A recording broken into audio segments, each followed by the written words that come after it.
지난주에 첫 번째 열매인 사랑의 열매에 대해서 함께 생각을 해보았습니다. 오늘은 두 번째 열매, 희락의 열매입니다. 기쁨의 열매라고 보시면 되겠습니다. 지난주에 저는 열매라고 하는 것이 어느 순간에 손으로 따는 그 어떤 것이 아니라고 말씀을 드렸습니다. 성령의 열매라고 할 때 그 열매는 우리의 삶 속에서 녹아져 있는 성도의 성품 또는 인격이라고 말씀을 드렸습니다. 그래서 우리가 살아가는 동안에 삶 속에서 자연스럽게 드러나는 그 무엇, 이것을 열매라고 말씀을 드렸습니다. 그렇다면 우리가 기쁨의 열매를 맺는다라고 하는 것은 우리의 삶 자체가 기쁨이고 우리가 기쁨의 생활을 하는 것을 의미합니다. 기뻐할 때 기뻐하는 것은 그다지 어렵지가 않죠. 그런 의미로 기쁨의 열매를 맺으라는 뜻 아니겠죠. 또는 기뻐할 만한 일들이 없을 때, 부족할 때에도 계속해서 노력하여서 어찌하든지 가능하면 많이 기뻐하며 살자라고 하는 의미에서의 기쁨의 열매를 맺자는 뜻도 아닙니다. 그렇다고 하면 우리가 기쁨의 열매를 맺는다라고 하는 것은 우리의 한평생 순간순간 계속해서, 다시 말하여 항상 기뻐하는 것을 의미하는 것입니다. 항상 기뻐하는 거예요. 그래서 사도 바울이 빌립보 교회 성도들에게 주 안에서 항상 기뻐하라, 내가 다시 말하노니 기뻐하라, 이렇게 말씀하시죠. 우리가 이런 말씀을 들으면 항상 기뻐하라, 좋은 말씀이잖아요. 그렇게 해야지, 그렇게 살아야지, 우리가 마땅히 그렇게 살아야 되는데, 그런데 현실은 어떻습니까? 그런데 잘 안 되네 라고 하는 괴리감에 빠지게 됩니다. 우리의 삶이라는 것이 언제나 기뻐할 수만은 없잖아요. 때로는 슬픔도 있고, 때로는 화도 치밀고, 때로는 염려스러운 일들도 생기고 낙심될 때도 있지 않습니까? 사랑하는 사람이 세상이라도 떠나게 되면 우리는 밀려오는 슬픔을 견딜 수가 없습니다. 내가 애매히 고난을 받을 때, 누군가로부터 억울하게 비난의 소리를 들을 때 견딜 수가 없습니다. 화가 치밀어 오르죠. 아무리 노력을 하려고 해도 눈앞에 보이는 문제들 해결되지 아니할 때 근심이 됩니다. 염려가 됩니다. 수고하고 애써서 일용할 양식을 얻으면 좋겠는데 점점 사업이 기웁니다. 더 이상 회생 불가능할 지경에 이르게 되었습니다. 낙심하죠. 나도 모르게 왜 내 몸이 연약해졌는가? 왜 병이 나에게 찾아왔는가? 그 많은 사람들 가운데 왜 하필 나일까? 이런 생각들을 하게 되어지면 기쁨이라고 하는 것이 쉽사리 우리에게 찾아오지 않습니다. 이런 현실을 두고 성경은 우리에게 항상 기뻐하라라고 말씀을 하시니까 우리는 사도 바울에 대해 생각할 때 상당히 이상주의적인 종교적 몽상가 정도로 치부하기가 쉽습니다. 좋은 말이긴 한데 현실적이진 않은 그러한 말로 그냥 옆에다가 놔두고 있지는 않는가라고 하는 것입니다. 우리가 상식적으로 만약에 사도 바울의 말이 진리라고 한다면, 항상 기뻐하라는 것이 가능하다고 한다면 어떻게 그것이 가능할까? 상식적으로 경우의 수를 제가 생각을 해봤어요. 첫 번째 경우의 수는 항상 기뻐할 만한 일만 일어나는 거예요. 기뻐할 일만 일어나는 거죠. 그러면 항상 기뻐할 수 있잖아요. 그런데 이건 이미 제가 말씀을 드린 것처럼 인생 자체가 희노애락이 있어요. 그러니까 언제나 기뻐하는 일만 생겨날 수는 없는 겁니다. 불가능해요. 그래서 이것은 안 돼요. 그러면 우리가 항상 기뻐할 수 있는 또 다른 경우의 수, 제가 생각할 때 자기 암시가 어떨까 싶습니다. 자기 암시. 기뻐하자, 기뻐하자. 스스로에게 계속 암시를 하는 겁니다. 나는 결코 슬프지 않아. 나는 기뻐, 나는 기뻐. 이렇게 스스로에게 암시를 통해서 기쁨을 만들어가는 경우도 있을 수가 있겠습니다. 그러나 이것이 한 번, 두 번이지 일평생 계속해서 기쁨이 사라질 만한 일이 생길 때마다 그렇게 이겨내기란 쉽지가 않습니다.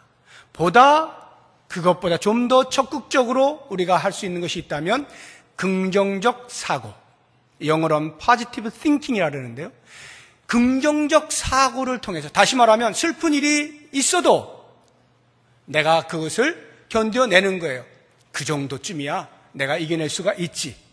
누구에게나 있는 일인데 그렇다고 해서 내가 슬픔 가운데 빠져 있으면 안 돼. 낙심하면 안 되지. 나는 이겨낼 수 있어 하고 스스로에게 긍정적으로 이까짓 것쯤이야, 금방 다시 회복될 거야 라고 하는 긍정적 마음을 가짐으로써 그렇게 기뻐할 수가 있겠습니다.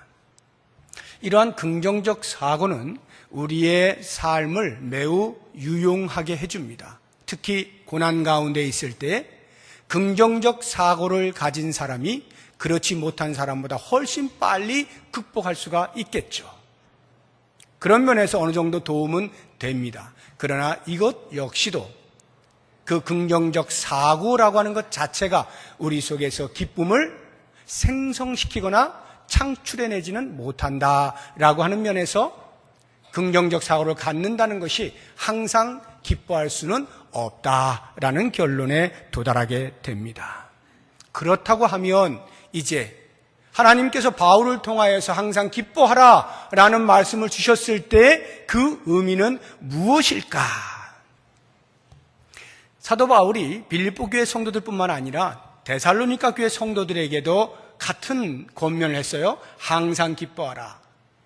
그리고 그 뒤에 토를 달아놨습니다. 이것이 그리스도 예수 안에서 너희를 향하신 하나님의 뜻이니라, 이렇게 말씀했어요. 항상 기뻐하라, 쉬지 말고 기도하라, 범사에 감사하라. 이것이 그리스도 예수 안에서 너희를 향하신 하나님의 뜻이니라. 항상 기뻐하는 것이 하나님의 뜻이다 라고 명확하게 명시를 해놨어요. 못을 박아버린 거예요. 그러니까 달리 생각할 방도가 없어요. 우리는 무조건 항상 기뻐해야 돼요. 왜? 하나님의 뜻이니까. 자, 이런 말씀을 들었을 때 우리의 마음이 때로 갑갑해지는 겁니다. 하나님의 뜻이라고 하는데 실제 내 삶에서는 항상 기뻐할 만한 일만 일어나는 것은 아니니까 어떻게 하지? 라고 하는 고민이 생기는 겁니다. 사도 바울의 이 말의 의미를 정확히 이해할 필요가 있습니다. 항상 기뻐하는 것이 하나님의 뜻이다 라고 말할 때에는 그것이 그러니까 너희들은 항상 기뻐해야만 돼 라고 성도됨을 위하여 그 사명을 위하여 강조하고 윽박을 지르고 있는 것이 아닙니다. 왜 사도 바울이 항상 기뻐하라, 이것이 너희를 향하신 하나님의 뜻이다 라고 말을 했을까요? 그것은 다름 아닌 정체성에 대한 이야기입니다. 성도의 정체성에 대한 이야기예요. 너희들이 누구냐 이 말이에요. 우리가 누구냐? 우리는 항상 기뻐할 수밖에 없는 존재들이다 라고 하는 자기 정체성에 대한 이야기인 것입니다. 무슨 말이냐면 우리가 어떻게 항상 기뻐해요 라고 말을 할 때 그 의미는 외부에서 일어나는 어떤 사건들이 나와 관련이 되어질 때 그것이 기쁜 일들이 있을 수 있고 슬픈 일들이 있을 수도 있습니다. 이렇게 외부적으로 일어나는 일들의 조건에 따라서 우리가 기뻐하거나 슬퍼하거나 한다고 하면 그거는 항상 기뻐할 수가 없어요. 그런데 바울이 이야기하고 있는 기쁨의 근원은 그러한 외적인 조건들에 대한 이야기를 하고 있는 것이 아니라 우리의 마음에, 우리의 내면에 충족되어지는 기쁨을 말하는 것입니다. 내면에 이미 충족되어진 기쁨이 있다라고 선포하고 있는 거예요. 그래서 우리를 향해서 항상 기뻐하라는 거예요. 그 말의 의미는 항상 네가 어떤 존재임을 잊지 말아라 라고 하는 말이에요. 그러면 우리가 과연 어떤 존재이길래 사도 바울이 그렇게 항상 기뻐하라고 말을 할까요? 이것에 대해서 예수님께서 잘 가르쳐 주신 대목이 있어요. 누가복음 10장에 보시게 되면 예수님께서 70인의 제자들을 둘씩 짝지어서 전도대를 파송합니다. 예수님께서 가는 곳마다 동네 지역을 가시면서 전도하시는데 먼저 제자들을 파송한 거예요. 야, 너희들이 먼저 가봐라. 그리고 내가 곧 따라갈게 하고는 둘씩 짝을 지어서 각 동네와 지역으로 보내셨어요. 그런데 전도를 하고 돌아온 제자들이 한결같이 예수님에게 동일한 보고를 하는데 그 보고의 내용을 우리가 같이 한번 보도록 하겠습니다. 누가복음 10장 17절 말씀 같이 읽어봅니다. 70인이 기뻐하며 돌아와 이르되 주여 주의 이름이면 귀신들도 우리에게 항복하더이다. 주의 이름으로 귀신을 쫓아내는 놀라운 일을 행한 거예요. 얼마나 기뻤겠어요. 생각을 해보세요. 예수님을 따라다니던 제자들이 예수님께서 때를 따라서 귀신을 쫓아내거나 병자를 고치거나 심지어는 죽은 자를 살리시는 그런 일들을 목도하지 않았습니까? 그 제자들이 마음속에 은근히 기대함이 있었겠죠. 야, 나는 언제 저거 할 수 있을까? 예수님을 얼마나 더 따라다니면 저거 할 수 있을까? 부럽다. 나도 제발 저거 좀 해봤으면 좋겠다 라고 하는 평소에 간절한 마음이 있었을 거예요. 그런데 전도대로 파송이 되어져서 실제로 귀신 들린 사람을 만나게 되고 그 사람을 예수 그리스도의 이름으로 명하였는데 귀신이 쫓겨나간 거예요. 실제로 자기 눈앞에서 자기의 입술을 통해서 이 놀라운 축귀 현상이 일어나게 되었을 때 이들이 얼마나 기뻤겠어요. 말로 표현 못하죠. 드디어 나도 내 스승님처럼 할 수 있게 되었구나. 누구한테 가장 먼저 알려야 되겠어요?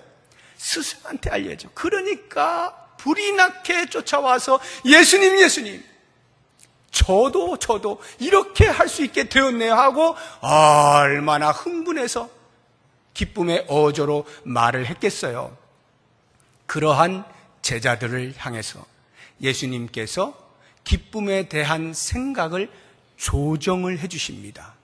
교정하는 거죠. 그 교정의 내용을 20절에서 우리가 볼 수가 있는데요. 누가복음 10장 20절 같이 읽어봅니다. 그러나 귀신들이 너희에게 항복하는 것으로 기뻐하지 말고 너희 이름이 하늘에 기록된 것으로 기뻐하라 하시니라. 들떠 있을 대로 들떠 있는 제자들을 향해서 귀신들이 너희에게 항복하는 것으로 기뻐하지 말고 너희의 이름이 하늘에 기록된 것으로 기뻐하라. 귀신이 쫓겨나가는 것을 보고 기뻐하면 안 돼. 이렇게 말씀하시는 것은 아닙니다. 그래, 기쁘지? 대단한 일을 했다. 그래, 애써서. 그렇지만 그것은 영원한 기쁨이 될 수는 없는 거야. 그것으로 계속 기뻐하다가는 나중에 너희들이 귀신을 쫓아내지 못할 때가 온다. 그러면 어떻게 할래? 그러면서 영원히 변치 아니하는 내면에 이미 충족되어진 기쁨이 너희들에게 있다라고 하는 것을 가르쳐 주시는 거예요. 그게 뭐예요? 그들의 이름이 하늘에 기록이 되었다는 거예요. 생명책에 기록이 되었다는 거죠. 하늘 시민권자가 되었다는 것이죠. 천국을 소유한 자가 되었다는 것이죠. 어떻게 해요? 예수 그리스도를 믿음으로 구원을 받아 하늘나라에 그 이름이 기록된 것, 이것은 어느 누구도 빼앗지 못하죠. 어떤 경우에도 빼앗길 수 없는 엄연한 진리, 사실입니다. 내가 구원받아 하늘나라의 시민이 되었다라고 하는 것을 감히 누가 뺏을 수가 있겠습니까? 이것은 우리가 죽는 그날까지, 주님께서 다시 오시는 그날까지 우리에게서 변치 아니하고 영원한 진리로 존재하게 될 것입니다. 이것이야말로 우리가 기뻐할 궁극적인 원인이다 라고 교정을 해주고 계시는 겁니다. 예수 그리스도를 믿음으로 구원을 받아 하늘나라의 시민이 되었다라고 하는 것은 우리가 삶을 살아가면서 기뻐하기 위하여 필요한 많은 조건들 가운데 한 가지가 아닙니다. 하늘나라에 내 이름이 기록되었다라고 하는 것은 내가 일평생 살아가는 동안에 내 기쁨의 근원으로서 그 한 가지로 충분하다라는 뜻이에요. 돈이 많으면 기쁘겠고, 자녀가 잘 되면 기쁘겠고, 건강하면 기쁘겠고, 거기에다가 내가 예수님도 잘 믿으면 기쁘겠고, 예수님은 잘 믿으면 구원받으면 천국의 시민이 되면, 이것이 내가 기뻐할 수 있는 많은 필요한 조건들 가운데 하나가 아니라 이 말이에요. 그 하나 자체로 이미 나는 충분히 기뻐할 수 있다는 거예요. 수학을 혹시 공부하신 분들은 필요 조건과 충분 조건이라는 말 아시죠? 하늘나라의 이름이 기록되었다는 것은 필요 조건이 아니에요. 충분 조건이라. 그 한 가지로 이미 내 내면에서 기뻐할 만한 이유가 충분하다라고 말씀을 하시는 겁니다. 여러분, 과연 내 이름이 천국에 기록되었다라고 하는 이 사실을 아는 것, 이것이 정말로 내 평생에 다른 그 어떤 것과 관계없이 끊임없이 기쁨이 생성될 수 있는 가치가 있는 것임을 인식하고 계십니까? 이 가치에 대해서 얼마만큼 붙잡고 계십니까? 정말로 그 가치를 아는 사람은 기뻐하지 않을 수가 없어요. 내면에 형성되어진 그 기쁨을 억누를 수가 없죠. 이 사실에 대해서 예수님께서 마태복음 13장에서 천국에 대한 비유들을 말씀을 하시면서 가르쳐 주시는데요. 그 가운데서 특별히 밭에 감추인 보화의 비유를 말씀하실 때 이 사실을 가르쳐 주고 계십니다. 우리 마태복음 13장 44절 말씀 같이 한번 읽어보도록 하겠습니다. 마태복음 13장 44절 시작. 천국은 마치 밭에 감추인 보화와 같으니 사람이 이를 발견한 후 숨겨두고 기뻐하며 돌아가서 자기의 소유를 다 팔아 그 밭을 사느니라. 밭에 보화가 감춰져 있었는데 아무도 몰랐어요. 근데 일을 하다가 뭐가 턱턱턱 건드려지는 거예요. 열어보니까 보화가 잔뜩 들었어요. 얼마나 놀랬겠어요. 얼마나 놀랬겠어요. 이게 로또 맞은 것하고 비교가 되겠어요? 와, 어찌 이런 일이. 야, 오늘 내가 운이 좋네? 이런 게 아니죠? 세상에 어떻게 이런 일이, 어떻게 이게 나한테. 기쁨의 정도가 극에 달하는 거예요. 그러니까 이 사람이 어떻게 이것을 자기 것으로 만들려면 그 밭이 자기가 아니거든. 만들려면 이 밭을 소유를 해야 되겠잖아요. 그러니까 집에 가서 자기의 소유를 어떻게 해요? 다 팔아. 이게 중요해. 자기의 소유를 다 팔아 그 밭을 사요. 무슨 의미입니까? 내게 있는 소유를 다 팔아도 그 가치가 지금 내가 움켜쥐게 되어질 밭에 있는 보화보다 못하다는 거 아니겠어요? 그 보화의 가치가 훨씬 크다는 것 아니겠어요? 우리가 천국에 이름이 기록되어 있다라고 하는 이 가치는 이 땅에서 우리가 누릴 수 있는 물질의 복이라든지 자녀의 복이라든지 건강의 복이라든지 하는 이런 모든 기뻐할 수 있는 요소들을 다 합쳐도 그거와는 비교도 안 된다는 거예요. 이런 가치를 우리가 지금 가지고 있는 사람들이다. 이게 성도의 정체성이에요. 이런 놀라운 정체성에 대한 인식이 있는 사람은 기뻐해야지 하고 이를 꽉 깨물고 다짐을 해서가 아니라 우리의 속에서부터 자연스럽게 기쁨이 나온다는 것이죠. 그러면 이 땅에서 혹시 우리가 갖지 못하여서, 얻지 못하여서, 해결되지 못하여서 기뻐할 수 없는 조건들이 우리의 주변에 많이 있다 할지라도 그 모든 것들을 넘어설 수 있는 힘이 그 기쁨으로부터 나오게 된다라고 하는 것이죠. 예수 그리스도, 그분을 믿는 믿음으로 말미암아 하늘에 내 이름이 기록된 것, 이 놀라운 사실. 그래서 사도 바울이 주 안에서 항상 기뻐하라라고 표현을 하고 있는 거예요. 주 안에서라는 말은 이미 너희는 예수를 믿는 사람 아니더냐? 이미 너희는 예수 그리스도를 통하여 구원받은 사람이 아니더냐? 그러니 항상 기뻐하라. 이런 복음성가가 있어요. 주 예수 사랑 기쁨 내 마음속에, 내 마음속에, 내 마음속에 주 예수 사랑 기쁨 내 마음속에, 내 마음속에 있네. 다 같이 해볼까요? 나는 기뻐요, 정말 기뻐요, 주 예수 사랑 기쁨 내 맘에. 나는 기뻐요, 정말 기뻐요, 주 예수 사랑 기쁨 내 맘에. 우리가 얼마나 어렸을 때부터 많이 불렀던 찬송입니까? 예수 그리스도 안에 우리의 기쁨이 있는 것입니다. 그리스도로 말미암아 받은 구원, 그것이 우리에게 기쁨의 충족이 된다. 이 사실을 우리가 잊지 아니하면 예배자로 살아가는 동안에 기쁨의 열매를 맺을 수가 있는 거예요. 자, 이렇게 우리가 기쁨의 열매를 잘 맺으며 살면 얼마나 좋겠어요. 시마다 때마다 내가 받은 구원의 은혜에 대해서 감격하면서 그렇게 기쁨의 삶을 살면 좋겠는데 사탄이 가만두질 않는 거예요. 그래서 계속 우리들을 넘어뜨리려고 해요. 기뻐하지 못하게 만듭니다. 방해합니다. 여러 가지 것들을 동원해서 우리를 넘어뜨리려고 해요. 우리는 그것을 알고 있어야 돼요. 그래야 방비를 할 수가 있고, 그래야 우리의 기쁨을 저해하는 요소들을 제거해낼 수가 있어요. 제가 크게 4가지를 말씀을 드릴 텐데 잘 기억을 하시면 좋겠어요. 우리의 기쁨을 방해하는 요소들, 첫 번째, 죄입니다. 죄를 지으면 기쁨이 사라집니다. 다윗이 그것을 잘 보여주지 않습니까?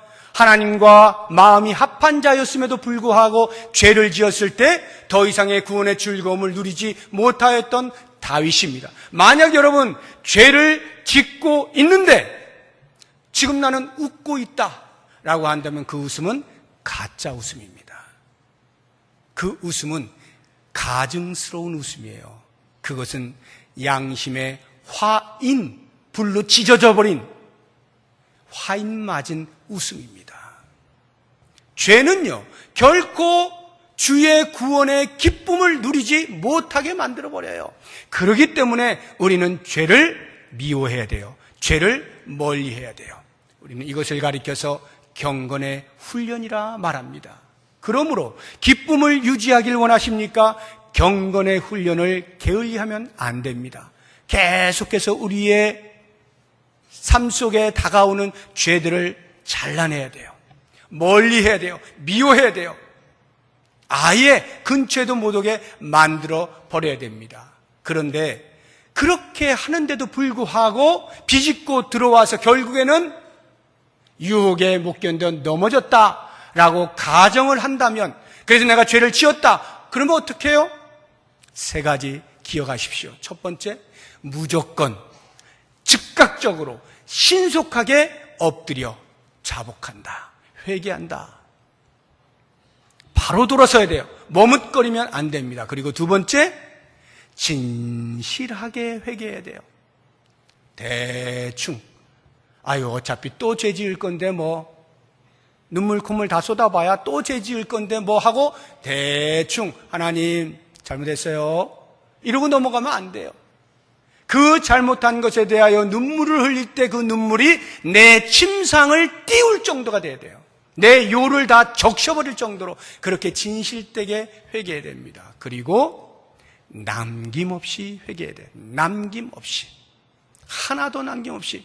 잠깐 조금 놔뒀다가 요거는 내일, 요거는 다음 달에, 생각날 때 지금 바로 남김없이 다 회개해야 돼요. 이렇게 죄 사함을 위한 회개 훈련도 같이 해나가면서 죄를 멀리할 때 우리의 구원으로 말미암는 기쁨이 계속해서 유지가 될 수가 있는 거예요. 2번째 기쁨을 방해하는 요소 가운데 하나는 고난에 대한 이해입니다. 그러니까 고난에 대한 이해를 잘못할 때, 또는 그것으로 인하여 고난을 극복하지 못할 때 기쁨이 사라지게 됩니다. 예수님께서 씨 뿌리는 비유의 말씀을 하실 때 4가지 비유를 말씀하시잖아요. 그 가운데 2번째 돌밭에 떨어진 씨의 비유를 성경이 이렇게 이야기를 하고 있습니다. 돌밭에 떨어진 씨라고 하는 것은 싹이 나오기는 하는데 흙이 너무 얇아서 잠깐 나오다가 태양이 뜨면 타서 말라버린다라고 이렇게 비유의 말씀을 하고 있는데, 이것에 대한 해석을 예수님께서 어떻게 하시는가 하면, 말씀을 듣고 즉시 기쁨으로 받지만 뿌리가 없어 잠시 견디다가 말씀으로 인하여 환난과 박해를 받을 때 넘어지는 자라고 해석을 해 놓으셨어요. 말씀을 받았어요. 구원의 은혜를 깨달았어요. 그러면 기쁨이 있어요. 와, 기쁘다라고 하는데 그 예수 믿는 것 때문에 환난을 당해요. 박해를 받아요. 그러니까 넘어져 버려요. 기쁨이 사라졌다 이 말이에요. 왜 이런 일이 벌어집니까? 고난에 대하여 잘못 이해하기 때문에 그래요. 예수를 믿으면 그때로부터 형통하고 예수를 믿으면 그때로부터 평탄한 길만 걸을 것이라는 생각, 예수를 믿으면 예수가 나를 보호하시니까 고난이 없을 것이라는 생각, 이러한 잘못된 생각이 우리로 하여금 얕은 믿음을 갖게 만든다라고 하는 것입니다. 그렇지 않아요. 예수를 믿으면요, 오히려 고난이 더 많아질 수가 있어요. 근데 그것에 대하여 기꺼이 감내할 때 기쁨이 유지가 되는 거예요. 그래서 초대교회에 부활의 주님을 만난 사도들이 부활의 주님을 증거하다가 고난을 당하지 않습니까? 종교 지도자들이 말씀을 전하지 못하도록 막 위협하지 않습니까? 그럴 때 그들이 어떻게 해요? 놀라운 일이 있습니다. 한번 보시죠. 사도행전 5장 44절 말씀, 41절 말씀. 사도행전 5장 41절 같이 읽습니다. 사도들은 그 이름을 위하여 능욕받는 일에 합당한 자로 여기심을 기뻐하면서 공의 앞을 떠났어요. 고난을 받는데 고난을 오히려 기뻐한다는 거예요. 고난을 당하는데 기뻐해버리니까 그 속에 생성되어져 있는 하늘에 내 이름이 기록된 것으로 말미암는 기쁨이 빼앗길 리가 없죠. 고난을 넘어서 버리는 거예요. 오히려 기뻐하는 거예요. 그들이 왜 고난을 당할 때 기뻐하죠? 저 사람들이 나를 그리스도인으로 여기는구나 생각하고 기뻐하는 거예요. 만약에 그리스도인으로 생각하지 않으면 고난을 줄 필요도 없어요. 핍박을 할 필요도 없어요. 그런데 예수를 믿는 사람이다 보니까 너 예수 믿지? 하고 핍박을 한다는 거예요. 그렇게 인정받는 것이 너무 기쁘다는 거예요. 그래서 기쁨으로 고난을 받아요. 뿐만 아니라 그렇게 고난을 견디면 예수님께서 야, 네가 정말로 제대로 된 신앙을 가졌구나 하고 칭찬을 하시니까 그게 기쁘다는 거예요. 아브라함에게 하나님이 시험하시잖아요. 야, 이삭 바쳐. 네, 알겠습니다. 바치니까 우리 하나님께서 뭐라 그래요? 내가 이제야 네가 하나님을 경외하는 줄 알겠다. 내가 이제야 시험을 패스하는 거 아닙니까? 이 사도들이 예수님을 증거하는 일로 인하여 핍박을 받을 때 견뎌내니까 오히려 그것이 주님으로부터 인정을 받는 것이라 생각하니 기쁨이 넘치는 거예요. 뿐만 아니라 예수님이 말씀하시죠. 너희가 내 이름으로 고난을 받느냐 박해를 받느냐 오히려 복이 있다. 기뻐하고 즐거워해라. 왜냐하면 하늘에서 상이 크기 때문이다. 이렇게 말씀하시거든요. 사도들이 그걸 아는 거예요. 주의 이름을 위하여 핍박을 받으면 그 고난으로 말미암아 견뎌냈을 때 하나님께서 하늘에서 상을 예비해 놓고 계시다는 것을 알고 있기에 기뻐할 수가 있는 거예요. 사랑하는 여러분, 성도의 삶이 언제나 평탄한 것 아닙니다. 예수를 믿는 것 때문에 오히려 가정에 우환이 올 때도 있고요. 내 몸에 병이 들 때도 있고요. 하는 일들이 안 될 때도 있습니다. 그럴 때 어떻게 할 거예요? 고난을 이겨내는 겁니다. 오히려 기뻐하는 거예요. 야, 내가 진짜 예수 믿는 사람이로구나. 사탄도 아는구나. 무서워하는구나. 그래, 버티자, 견디자, 극복하자 하고 나아가면 예수 믿는 사람, 구원받은 사람, 하늘을 소유한 사람, 저 하늘에 내 이름이 기록된 사람, 그 사람이 누리는 기쁨을 간직할 수가 있다. 빼앗기지 않을 수가 있다라고 하는 것입니다. 우리의 기쁨을 빼앗을 수 있는 방해하는 또 다른 요소가 있다면 그것은 세상 일로 인한 염려입니다. 세상 일로 염려하면 기쁨이 사라집니다. 말할 것도 없죠. 씨 뿌리는 비유의 세 번째 비유가 가시떨기 나무에 떨어진 씨잖아요. 가시밭에 떨어진. 그 가시밭에 떨어진 나무를 어떻게 표현하고 있느냐 하면 가시가 자라서 씨가 자랄 수 있는 기운을 막아버렸다. 이렇게 표현하거든요. 그것을 예수님이 해석을 이렇게 하셨어요. 말씀을 들으나 세상의 염려와 재물의 유혹에 말씀이 막혀 결실하지 못하는 자. 말씀을 들었어요. 말씀으로 말미암아 기쁨이 생겼어요. 구원의 은혜를 누려요. 와! 그런데 시간이 지나면서 점점 세상의 일들이 생각만큼 잘 안 풀려요. 염려가 돼요. 근심이 돼요. 재물에 대한 유혹이 끊임없어요. 그러다 보니까 그 믿음이 자라지를 못해. 자연스럽게 내 안에 형성되어진 기쁨도 함께 사라져버린다라고 하는 것입니다. 사탄이 유혹하는 게 이거 아니겠습니까? 우리들에게 뭘 유혹하겠어요? 무조건 윽박질러서 예수 못 믿게 하겠습니까? 아니요. 너 예수 믿냐? 예수는 믿어라. 대신에 예수 믿는 것 때문에 네가 누릴 수 있는 기쁨은 내가 좀 거두어 갔으면 좋겠다. 굳이 네가 기뻐할 것까지는 없잖아. 내가 다른 거 줄게. 그거 붙잡고 기쁨을 나에게 다오. 사탄이 그렇게 협상을 하는 거예요. 사탄이 우리에게 주는 게 뭡니까? 이 세상의 것들이죠. 세상의 것들. 건강을 줄게. 재물을 줄게. 자녀의 출세를 줄게. 명예를 줄게. 권력을 줄게. 대신 너는 예수 믿는 것 때문에 네 마음속에 생성되어진 기쁨, 그거 내려놔라. 그런데 우리는요, 이 가치를 잘 모르면 덥석 문다니까요. 덥석 물어요. 왜? 그 세상의 것들에 대해 늘 염려하고 있었기 때문에 어떻게 하면 내가 저걸 잡을 수 있지? 어떻게 하면 저걸 가질 수가 있지? 계속 염려하고 있었기 때문에 사탄이 그것을 제시하면 영락없이 받아들인다니까요. 하늘의 것은 잠깐 놔두고 그건 놔둬도 그냥 저절로 되는 거니까 일단 이 땅에서 내가 기뻐할 수 있는 요소들 빨리 챙기자, 이런 생각을 하기가 쉽습니다. 마치 에서처럼. 에서가 사냥하고 돌아왔는데 배가 고팠잖아요. 야곱이 팥죽을 쓰고 있는데, 야, 팥죽 한 그릇 다오. 야곱이, 형, 팥죽 줄 테니까 나에게 장자의 명분 줘. 에서가 뭐라 그럽니까?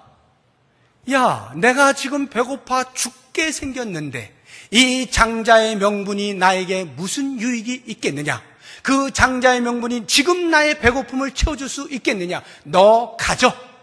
이렇게 한 거예요. 그리고 팥죽 한 그릇 얻어먹는 거죠.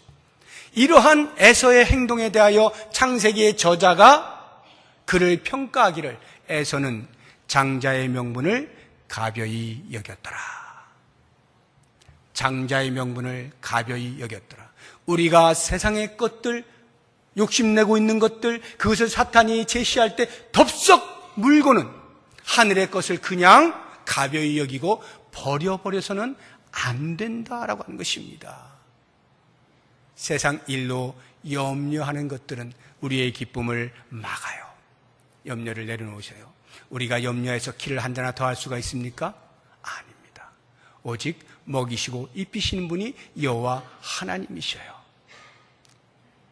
무엇을 먹을까? 무엇을 마실까? 염려하지 마십시오. 우리가 꼭 염려해야 되겠거든. 먼저 그의 나라와 그의 의를 구하십시오. 이 땅의 것들은 하나님께서 때를 따라 그때그때 더해 주실 것입니다. 이것이 우리 주님의 가르치심이에요. 세상의 염려로 인하여 기쁨을 빼앗기는 일이 없게 되길 원하고요. 마지막 네 번째, 우리의 기쁨을 방해하는 요소, 그것은 우리가 자라나기를 멈출 때 기쁨도 함께 사라집니다. 성장을 멈출 때. 아기를 보시게 되면 아기는 영락없이 배고프면 웁니다. 그런데 젖을 물리고 배가 부르면 방긋방긋 웃습니다. 제 친구 목사님이 지금 손녀딸을 보고 있어요. 그 집에서 손녀딸을 보고 있는데 제가 보면 항상 그래요. 울 때는 여지없이 배고플 때예요. 그래서 우유병을 탁 입에다 물리고 한 병을 다 먹고 나면 언제 그랬느냐는 듯 방긋방긋 웃습니다. 그런 천사가 없어요. 만족한다 이 말이죠. 배부르다 이 말이죠. 배고프면 짜증나는 거고 배부르면 좋은 거예요. 영적인 이치도 똑같습니다. 우리의 영적인 양식에 대하여 배고프면 짜증나는 거예요. 그런데 배부르면 기쁜 거예요. 그래서 우리는 갓난 아기같이 영적인 양식인 하나님의 말씀을 사모해야 돼요. 베드로가 우리에게 그것을 가르쳐주고 있어요. 우리 베드로전서 2장 2절 말씀 같이 한번 읽어봅니다. 갓난 아기들 같이 순전하고 신령한 젖을 사모하라. 이는 그로 말미암아 너희로 구원에 이르도록 자라게 하려 함이라. 여러분, 왜 신령한 젖, 하나님의 말씀을 사모하는 일에 있어서 갓난아기같이 되라고 할까요? 그것은 이런 의미예요. 아기는 배고프면 앞뒤 안 봅니다. 무조건 웁니다. 우는데요, 세상이 떠나가요. 그렇게 울 수가 없어요. 서러워도 그렇게 서러울 수가 없어요. 무슨 말입니까? 나 배고파 죽겠다 이 말이에요. 간절한 마음으로 엄마의 젖을 찾는 거예요. 우리가 하나님의 말씀을 사모할 때 간절함으로 찾는 겁니다. 주의 말씀이 아니면 난 죽습니다. 내 영혼이 죽습니다. 이런 각오로 찾으라는 거예요. 그리고 엄마의 젖을 딱 무는 순간에 이 아이가 뭐 이렇게 생각을 할까요? 판단할까요? 이게 엄마 젖인가 아닌가? 내가 먹어도 될까 말까? 이런 애기 없어요. 그냥 입에 무는 순간에 쭉쭉 다 빨아들이는 거예요. 뭡니까? 절대 신뢰죠. 우리가 하나님의 말씀을 받아들일 때 요거는 어떻게 해볼까? 저건 어떻게 해볼까? 내가 요리하는 게 아니에요.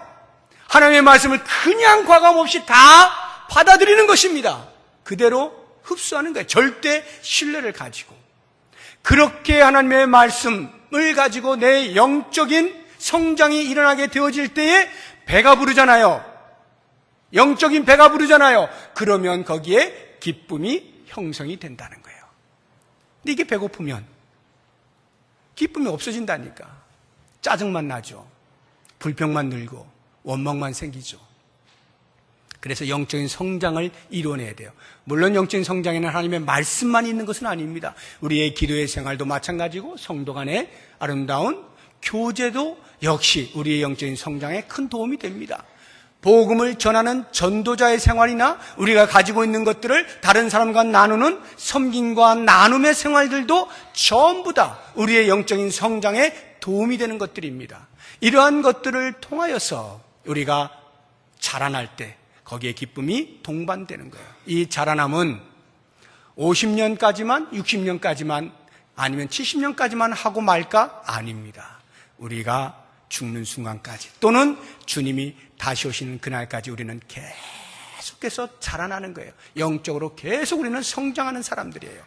이렇게 영적인 성장을 이루어 나갈 때 우리 속에 구원의 기쁨, 그리스도로 말미암아 우리의 이름이 하늘에 기록된 그 기쁨을 누릴 수가 있고, 이 기쁨은 언제, 어느 때, 어느 상황 속에서도 우리 속에서 스스로 생성되어지고 창출되어져서 기쁨의 삶을 살게 하는 것입니다. 그래서 우리의 일상의 삶에서 때로 그런 기쁨을 막아서는 여러 가지 다른 요소들이 생겨날 때, 슬픔의 상태가 있을 때, 낙심되어지고 염려되어지고 하는 일들이 있을 때 내 속에 있는 이 기쁨이 그것을 잠재하는 거예요. 잠재하는 거예요.